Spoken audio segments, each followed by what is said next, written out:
On behalf of the Louisiana Center for the Book in the State Library of Louisiana, thank you for joining us for this virtual 2021 Louisiana Book Festival presentation. This program is A Conversation with Fatima Shaik, led by Susan Larson.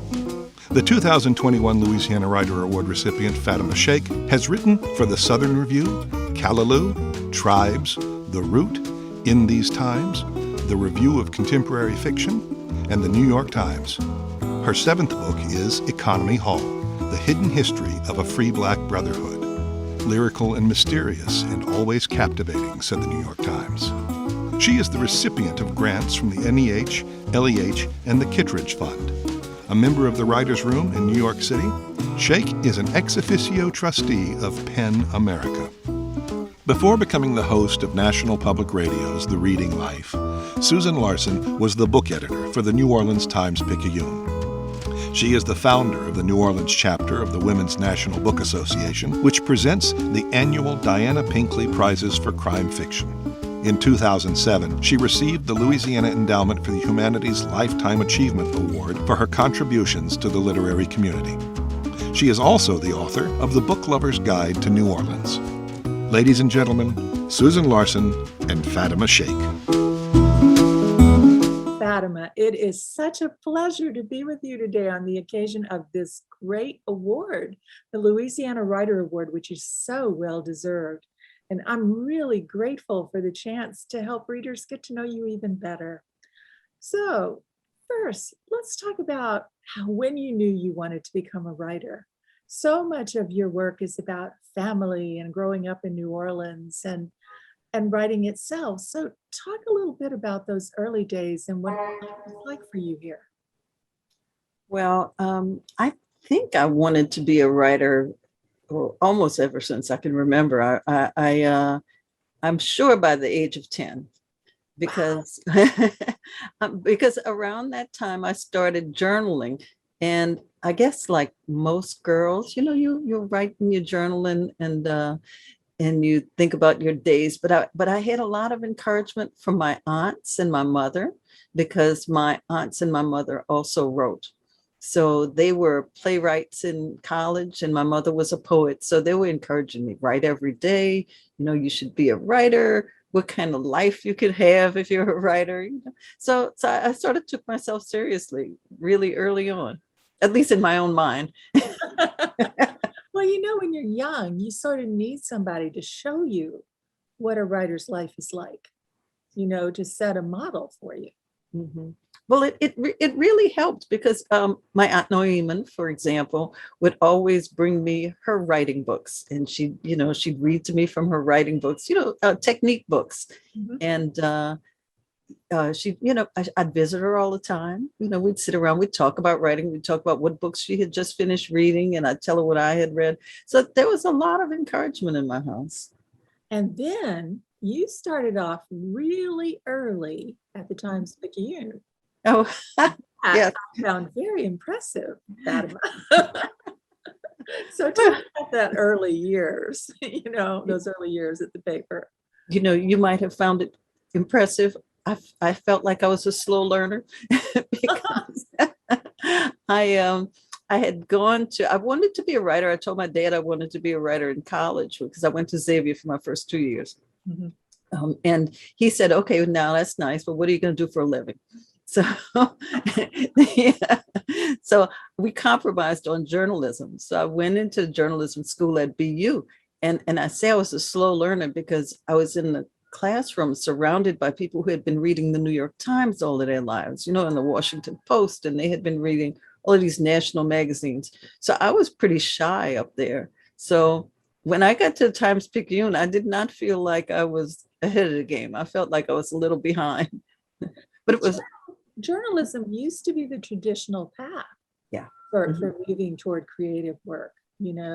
Because it taught you attention to detail, it taught you respect for deadlines, it taught you that you can't have writer's block.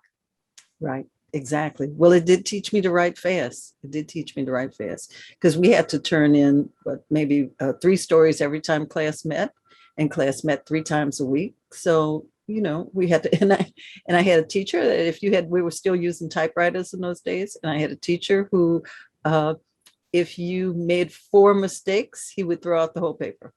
Wow. So, and I was a terrible speller. So Oh no.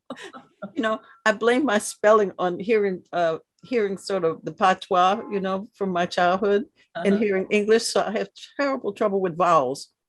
Oh. So he would throw out my papers regularly because I did, we didn't have spell check. So, that would, I had to retype them over and over and over. You'd be surprised how many writers are bad spellers, though. So it would be spell comforting. check has been a great boon to everybody. I would feel really happy to know how many writers are bad spellers. I'll start asking for you on your behalf. Thank you. But it seems to me that in your life, your professional life, there have been like 3 great strands, and one of them is journalism, of course, that strong early strand, Mhm. and then your own creative work, and then education and teaching as well. Yes. So I wonder if you talk a little bit about keeping all those parts of your professional life in balance. It's a good question. The journalism sort of, after I studied it and after I worked at the Times-Picayune, because the Times-Picayune was a great place to work, really, people were very encouraging and very nice to me. I sort of had that in hand, I was able to, for example, because we would write 1 or 2 stories a day at the Picayune, right? So I had that in hand. So when I went to creative writing, I learned to be an automatic writer. I studied with Marguerite Young for a little while. She was at the New School, and she told us to just tap our subconscious. Just don't even worry about periods. Just keep writing.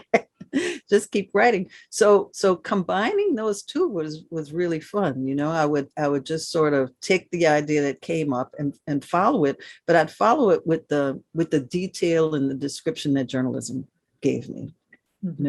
So I did journalism and creative writing for a long time together. I worked at McGraw-Hill for a long time. Day job was McGraw-Hill, and on the weekends was creative writing. And teaching was a living. It was a good living. And my parents were teachers. My aunts were teachers. Everybody was teachers in my family. So they always told me what a wonderful life it was. And it really is, because you meet people all the time. You meet young people all the time. And you also get to read things, for a living. So it might be a little bit like you, Susan. Yep. And the young keep you young. The young keep you young. So it was very nice. It was very nice. So I can't say that I compartmentalized. I compartmentalized temporally, so there were times for certain things, but in terms of what was going on in my mind, it was all sort of boiling around together, And one of your great accomplishments at St. Peter's University, besides being there for 28 years, was starting that program in communications, right? Yes, it was. It was. They actually hired me to start the communications program. It was in the English department, and that for a little while they had a journalism program, but they wanted it to be a little bit broader.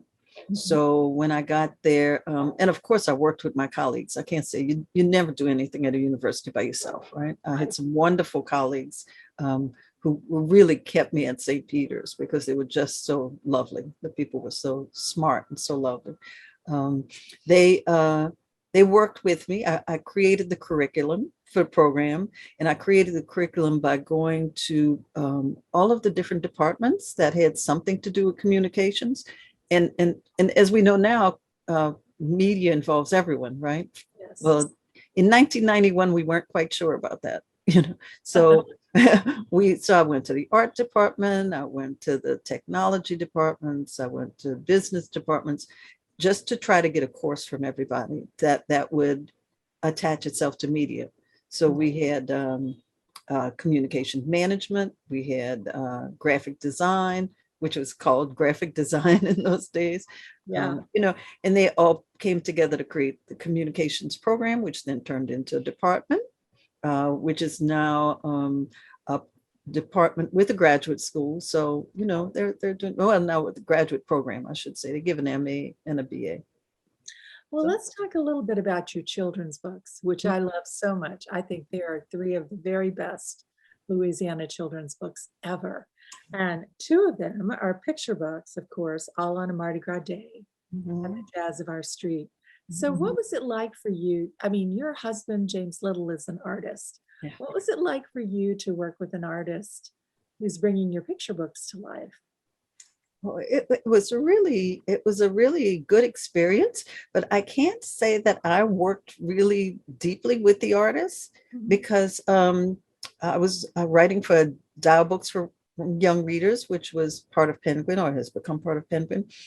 My editor kept the illustrator and myself apart. So, right, because she said two creative people who don't know each other may or may not work together well. So she said, I'll just hand the manuscript to the artist. The artist will interpret it. And then you'll look at the interpretation and see whether you like the interpretation. So, I mean, I was blessed to have Floyd Cooper. Yes. And E.B. Lewis. So their interpretations were right on point. I didn't have to really make very many changes at all. And E.B. Lewis actually came to New Orleans. I don't know if you noticed, in The Jazz of Our Street, the little girl on the cover is my cousin. And so she's in it, and her two sisters are in the pages. So he came down and he took pictures of kids dancing and doing second line in the street. So it was great. Oh, did his research. That's fantastic. Yeah, did wonderful. They're such joyful books. That's what I think of when I think of your books often. I think of the joy that you find in them, and the authenticity of the voice. That's something that's been very important to you all along, to render Louisiana voices as they really are. Yeah, it really has been. Actually, it's been, in terms of writing, it's really been my first concern. Even in my first adult book, The Mayor of New Orleans, it was, what was going on at that time in literature is people were writing characters as though they didn't have command of what they wanted to say. Now, and I'm saying that because people would drop the G, it would be like, I'm going. And I'm saying to myself, the people that I know don't think they're saying going. They think they're saying going. Right? They are speaking as they speak. They're speaking the words. They're not speaking the characterization or stereotype of those words. So what are they doing? They're speaking in a cadence. They're speaking in music, right? So what to me in the language of Louisiana, what Louisiana has to me is this musicality in voices. And because it's influenced so heavily by high context communication, which is contextual, what you wear, how you say it, right? The way I say something, right, means forward, right? It means something a little different, right? Than if I say something and I mean something, right? It's a very different thing. So my concern has been to try to capture that contextual communication in a literal way. So that's what you're seeing in those children's books really heavily. And it's so important for New Orleans children to see the way they speak and the way they mean things to be validated in books like that. Thank you. You know what one of my greatest compliments was?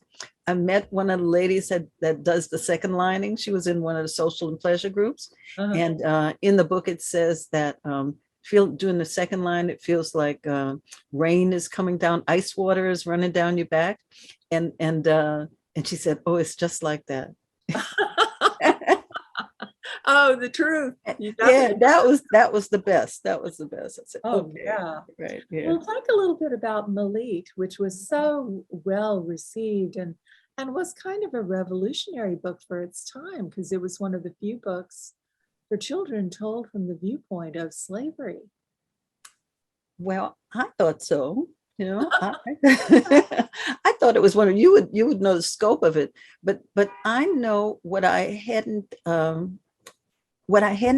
read about slavery, especially in children's books, Mhm. was from the point of view of the person who has experienced it.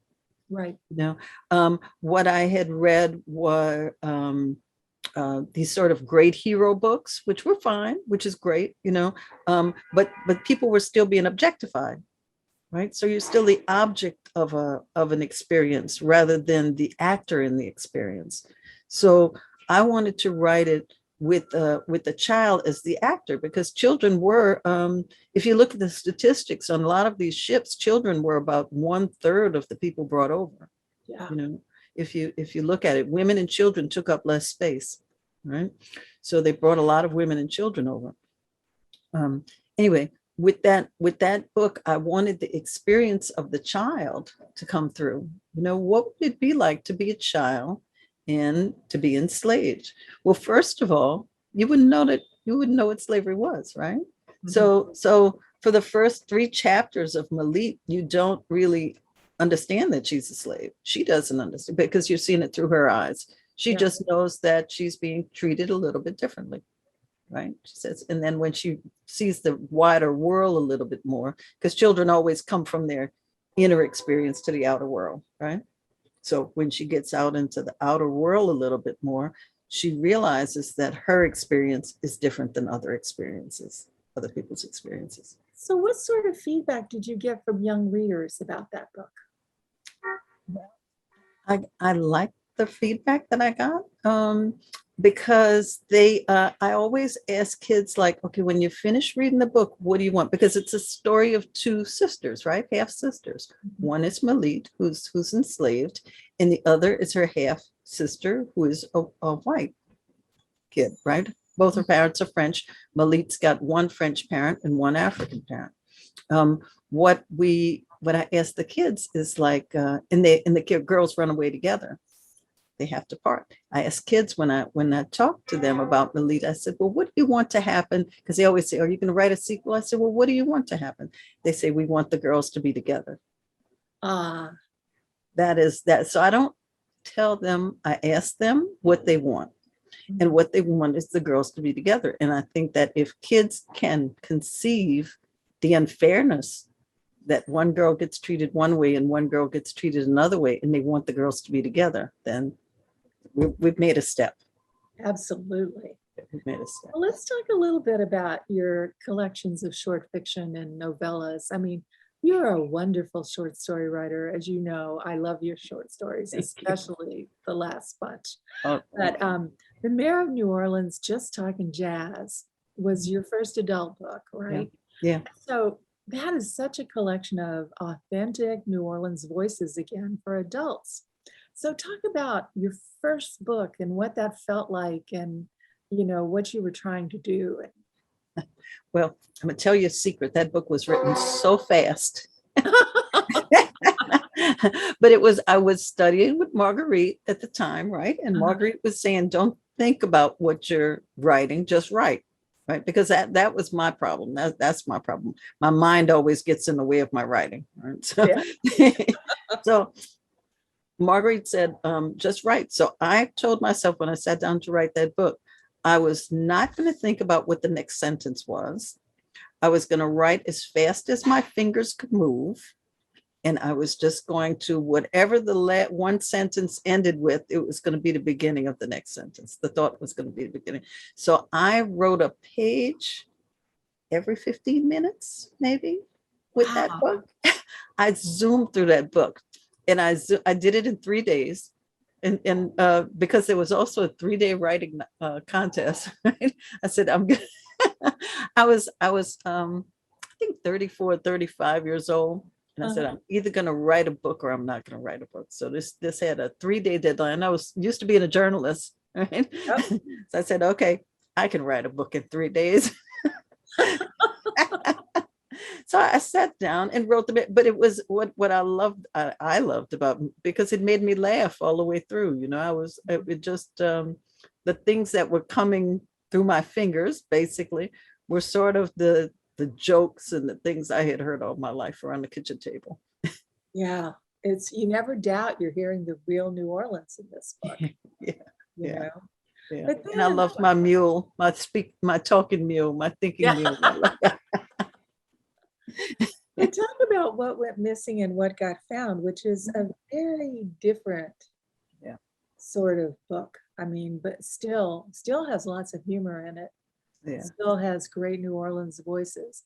But talk about writing about Katrina and what a difference that was and how you felt about doing that. That was a Katrina book, even though it's not always about Katrina. It's only the last third maybe is about Katrina. But the thoughts that went into that book were they were about the loss of a community, right? And because the characters that were up there in front of that last third were the people who lived in the community, or the New Orleans people, right? The New Orleans people, the people who the people that people don't pay a whole lot of attention to, but who we'd miss if they weren't there. Yeah. And then Katrina gave us this experience where they weren't there, right? So I had written some essays for In These Times about Katrina. I don't know if we're going to talk about that, but that were very much about missing people that sort of call to you on the corner, when you're walking across the street, or that you stop in the grocery store and you're begging your groceries, and people are talking to you about their children school experience. I mean, these are the people that we don't see as heroes in fiction, but they really are the heroes of New Orleans, because they give. What people in New Orleans do is they give of themselves. And I think that applies throughout Louisiana to a great extent, that people, they're very aware that they are building a community.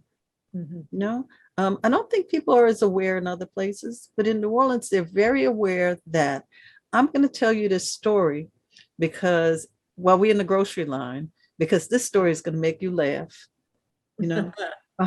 right? They'll do it. They do it intentionally. It's not just to unburden themselves. They'll make it funny, or they'll make it entertaining, or they'll make it sad. People know what they're doing. We don't give people enough credit for who they are. And I think people in New Orleans, they want to entertain you because they know they'll make you happy. They'll entertain you about something that happened in their neighborhood or something, so that you can laugh and they can laugh. Just you say that makes me happy. Well, good. But it's true. What's it like for you to be because you were in New York by then? Yeah. What was it like for you to feel all these things that you had loved being swept away and watching it? I mean, and then what was your first trip like back to New Orleans after? Oh, it was well, for everybody, it was painful, right? It's a terrible pain. I don't know if it's a pain that we're going to get over, but it's a terrible pain to see it all swept away. But it's one of the reasons I'm in New York. One of the reasons is that you can't live in all of that pain all the time and still write. And I wondered, you would know better than me, but I think that a lot of the people who wrote successful Katrina books right after Katrina were not from New Orleans. I'm not sure about that. But they were not. You'd know the survey, you'd know it, but I didn't hear the voices, like I said, like with Melit, the voices of the enslaved, right? I didn't hear the voice of the enslaved was objectified, right? So I had to write a book from the voice of the girl who experienced it. Just like I felt in Katrina, I wasn't quite sure, but I think I'm wrong. I think there was some nonfiction, some good nonfiction.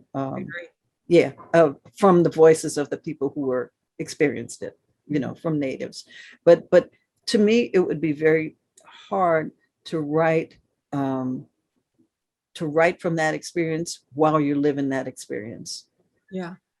I think you have to step away from the experience a little bit in order to see it, you know. So that's why you'll see in that book sometimes though there are people looking at it. They're Yeah. not. They're not. Some are experienced though. Some of them are, yeah. And now, of course, let's Mhm. talk about Economy Hall, the hidden history of a free Black brotherhood, Mhm. which is just out too. I mean, it still feels new to me, that book, but it should have been around forever. Right. And the writing of that book, Fatima, that's one of the great stories of a rescued history that was sitting there waiting for you to write it. So talk a little bit about the backstory of how that book came to be. Well, the backstory is that my dad, probably in the late 50s, acquired the books because his friend was one of the last members of the Economy Society. And the Economy Society was the Société d'économie et d'assistance mutuelle, right? It was the organization that built Economy Hall. So nobody paid attention to that kind of thing in the 50s, right? You know, the halls and the societies, everybody just thought of them as old guys, you know, okay, these old guys, right? So Mr. Wilderson, Louis Wilderson, who I found out just a few years ago is related to Laurie Jupiter, Laurie Wilderson Jupiter, I just found out recently, which his Mr. Wilderson was in charge of getting rid of the books because the hall was closing down and they were emptying all the contents, and he had to get rid of the furniture and whatever was in the building. So nobody wanted the books. You know, it was just a bunch of old books. So my dad was a scholar, you know, and my mom was a writer. So he said, we'll take the books. We'll keep them. Well, they had been sent to the dump already, so they were on their way to the dump. The trucker got halfway, as my dad said he got. My dad told me, he said, well, he got halfway and then he went home and took a nap. So while he took a nap, it rained. The books got rained on. My dad went to the guy's house who was in the neighborhood, I think, and brought them home, dried them on our porch, and then put them in the closet. And he fully expected that in, you know, some point he was going to read the books, or my mom was going to read the books, because she spoke and read French too. And nobody did. So I had finished my children's books. I had finished Mayor of New Orleans. I was looking for something else to do. I said, let me look at these old books. And when I looked at them, I noticed the handwriting, first of all, because the handwriting is really elegant. It's like embroidery, you know. I noticed the handwriting, and then I noticed the names, and the names were the names of people that I recognized around, you know. They were like Lacroix, and, you know, I mean, there were I'm trying to think some of the other names. Well, there were Morans, and there were just a lot of names that I knew from the neighborhood. Sure. So I said, okay, let me read this a little bit further. So that's what started it. Actually, I applied for a grant and to do this research, and this was in 1997. And Cindy Kane, who happens to be Julie Kane's sister, was my editor, right? Was my editor. Just happened to be, all of these things just sort of fell into place, right? She was my editor. She wrote the recommendation. I got the grant, which neither one of us expected, right? So I stopped writing children's books for a while and started working on this book, and it took a long time. And these books, these beautiful books, had Mhm. another narrow escape during Katrina. Yes, they did. They did. Well, Katrina, our neighborhood got flooded, right? First time ever. And the water came up about 3 feet high, but my dad's house is about 3.5 feet high off the ground. And the books were fine. His house was fine, you know. That's so close. So close. Oh. Close. Yeah. I Yeah. think Well, you when know, I lost- sometimes think, though, if it was supposed to be, you know, I mean, all of these things fell together. So they were going to be all right. Mhm. That's true. But this is another story of community Mhm. written in a different way. We're written with fantastic historical detail, fantastic love for these characters, and a great recognition of their achievements. So talk about these men and their families and what drew you to this group, because this is an amazing chapter in New Orleans history. Oh, thank you. What drew me to the story? I wanted to quit a lot of times because it was a lot of work, But once I got into it, I had that responsibility to my community. I had my responsibility to New Orleans. I had a responsibility actually to history of the United States. Okay, I mean that sounds sort of egotistical, but I knew nobody had written this story. Just the way I said nobody had really written about slavery from the point of view of the child, right? Nobody had written about people had, but not in the way I was going to write it. This is the experience of people who went through slavery, who experienced some of their families experienced slavery. They experienced the Haitian Revolution. They experienced the Civil War. They worked in Reconstruction. I mean, they went all the way through the 19th century. And I wanted to show that I wanted to tell the truth, basically, because what we get are little bits of heroes, in Black history, right? We get little bits of heroes here and there, but with no context or no, people try. I'm not trying to say that I'm the only person doing this, right? People are trying all the time. But what I wanted a real human story about real human beings who had actually done things, right? They had done it. It wasn't that somebody gave them, civil rights, gave them the vote, right? These guys got up in the morning, just like you and me, put on their clothes and decided they were going to go to a protest, right? And they were going to protest for the vote. And in 1866, some of them made it back home and some of them were murdered. Yep. Now, because I know these names and I know these families, the descendants, and I know that they didn't even know that their folks were murdered, right? Wow. I had this responsibility. I had a responsibility. And if you found, put yourself in my position. If you found out that someone had murdered one of your friends, wouldn't you feel a responsibility to tell them to tell everybody, right? So this book is telling you, this was my way of saying, here are the guys, here are the people who marched, here are the people who were murdered, here are the people who got these voting rights. Here are the people who got the voting rights. Here's the signature of Louisiana Bogiel on a voting certificate, right? He was a registrar of voters, Well, talk about him, because he is the character through which you tell most of the story. And he is such a compelling character. I remember when he died, I cried about him. And it was like, I knew him because you had told his story so beautifully. Good. So describe him for us, because he's one of the great characters. He was a very passionate person. And that is the thing that really drew me to him as the person who would carry the story, because he wrote in the journals. He was one of the secretaries. And when he wrote the journals, he numbered every action that they did. So you hit a contents page. If he got excited about a discussion, he would put exclamation points, or he'd put underlines. And then you could see when he was bored, he would draw little pictures in the corner. In the margins of the paper, then he would spout poetry. They would call on him, and they would at a celebration, because they had an annual banquet. They'd call on him at the annual banquet and say, "Now, Brother Bogiel is going to recite for us." Right. So how can you not like somebody like that, right?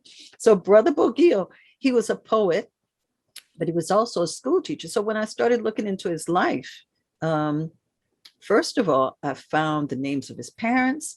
Then I found out both of his parents came from Haiti. I found that his father would have been 14 years old in the town where the Haitian Revolution began, right? one of the major, I should say, one of the major places where the Haitian Revolution began. I had to put myself in that frame of mind. If you're a 14-year-old boy whose mother was likely a slave, because they didn't mention her, right? They mentioned that she was Black, and that they did, I don't remember how it was, but when they said freeborn, they always put something like that, right? They put a negro libre or negro, they just put negra, something like that on there, right? So she was not free. If you have a mother who's enslaved and you're in a place and you're a 14-year-old boy at the time of revolution, you're going to join it, right? Yeah. So, and then I found that some of the people that were in the revolution had signed his marriage certificate. Anyway, these were Bogiel's parents. Bogiel was, however, like second generation. So he was a little privileged. So he was a poet. He became educated. He ran a school. Mhm. However, when the chance came for him to get his rights, he became a revolutionary too. So that really drew me to him. You could write a YA novel about him too, you know, those 14-year-olds. Well, you know, I could actually. I know you could. But this is almost like a book you were destined to write. I mean, there's that wonderful line in the book at that seance. You remember that? So that Yes. was just like a message to you. Talk about that. Oh, you know, I'm from New Orleans. I'm always getting messages from the beyond. But this was wild. This was in the spiritualist registers, which are held by UNO. And I don't remember why I was there. I was probably looking for Pierre Crocker because he was involved. But the first book I opened it to this page, and it says, "You who see us right." I said, okay. It's for you. It was For me. It was for me, right? So I had to write. That was another reason I had to keep going, even though I really did not want to spend 20 years on a book. But it was worth it.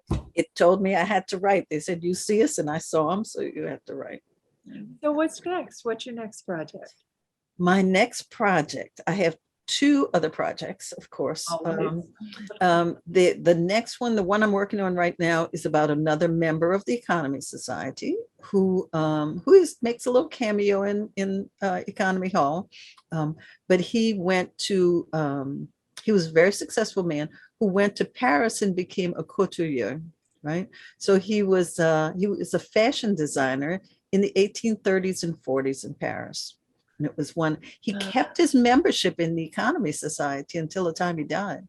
So even though he was one of the founders of the society, and he was in the society until the 1860s, until the time he died.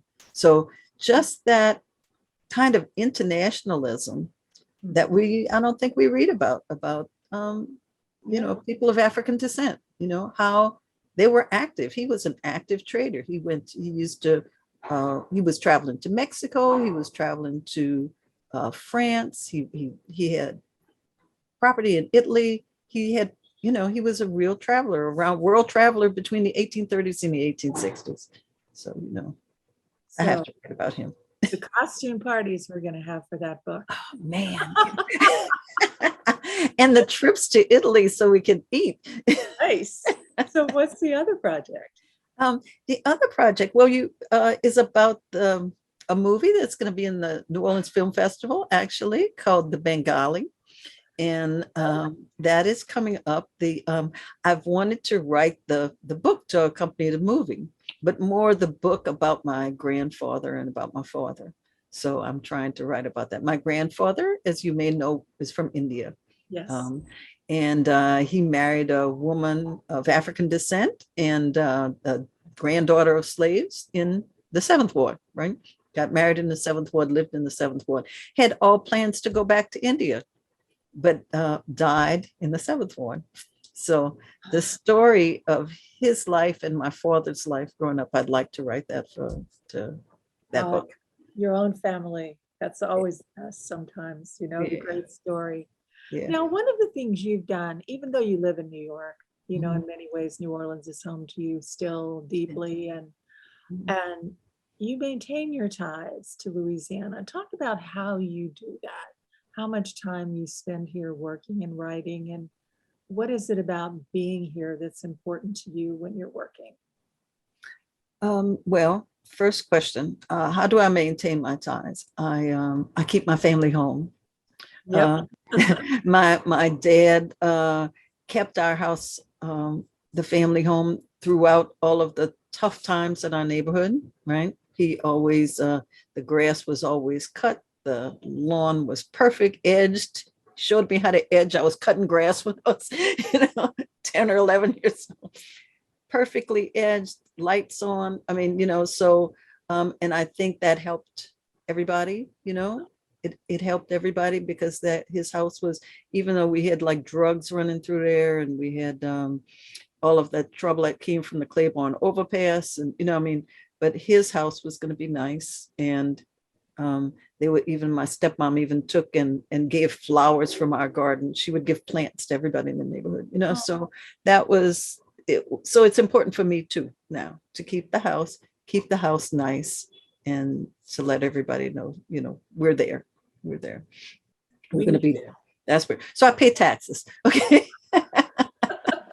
That's one way that I pay property taxes. That's one way I could keep my ties and when I'm home, because I'm there, because we have the house, I can spend 3 or 4 months in New Orleans a year, so I come down and I sit at the lakefront, and I, go to the Louisiana room at the public library, and I walk up and down Esplanade, and I have coffee, on Sunday morning on the street, so this is what I do. This is Pretty ideal. Pretty oh ideal man, life it's in your perfect. It's perfect. I come home from Mardi Gras sometimes, and world. Now, one of the things I admire about you so much is that you are such a good literary citizen. You are such a generous writer with your time and energy, and the literary community at large has always been very important to you. You worked with Penn, you worked with the Writers' Room in New York, you worked with the Women's National Book Association too. So talk about how the fellowship of other writers in the larger world as well has mattered to you and made a difference. It really has. It really has. The fellowship of other writers has been very important to me, and I like them to come into my world. And I'm going to say this because what I did with Penn was I worked with the Children's Committee. I still work with the Children's Committee at Penn. And after Katrina, the writers wanted to do something. So they wanted to send money. And I said, don't send money, because you guys are going to be asking me, where did our money go? What did we get for our money, right? What I want you to do is bring yourselves. So what we did was we started a visiting authors program to Martin Luther King School. Martin Luther King School, at that, right after Katrina, they had the original teachers and the original principal went back down into the Ninth Ward to get the school open. And Mrs. Hicks was living in Dallas and driving back and forth from Dallas to New Orleans to get that school open. So we said, we're going to support them. So we started visiting authors program. I have pictures of award-winning writers who hauled books out of an old school and shipped down. We're all sweating. We hauled books and we brought a library down to the school, that was being discarded. So that has been very important. In terms of fellowship of other writers, a lot of times I just want to be there because I want people to hear the voices of my community, because we think of literature. Well, literature is an expression of culture, right? Literature is an expression of culture. If we want all culture to be seen, somebody has to say something. Somebody has to be there, right? Somebody has to be at the table. So a lot of times I've been at the table, and I am the burr in the side of many people. That is my role. That has been my role since I went to integrate schools in the 1960s, just, and to be the burr in the side, but also to be friends with people, if we don't make friends with other people, I like to make friends anyway. You do. I do. if you don't make friends with people who are not like you, what do you know about the world? What is the point of live? What's the point of your life? If you're always going to be just with you, your own, thinking about just yourself, then you haven't experienced the world. I want to experience the world, and I want the world to experience me. Well, as a grateful reader, let me say how lucky I am to have experienced you. Thank you. Thank you for all the pleasure, all the education, and congratulations on this award again. Thanks so much, Fatima. Thank you, Susan. It's been nice knowing you too. I know. We've had a great time. Yeah. All right. Okay, dear. Thank you. Bye-bye. Thank you for watching this presentation of the virtual 2021 Louisiana Book Festival. Please visit our official bookseller, Cavalier House Books, and receive 20% off all featured festival titles through the end of the year. A special thank you to our festival sponsors. The Louisiana Book Festival will return on October 29th, 2022.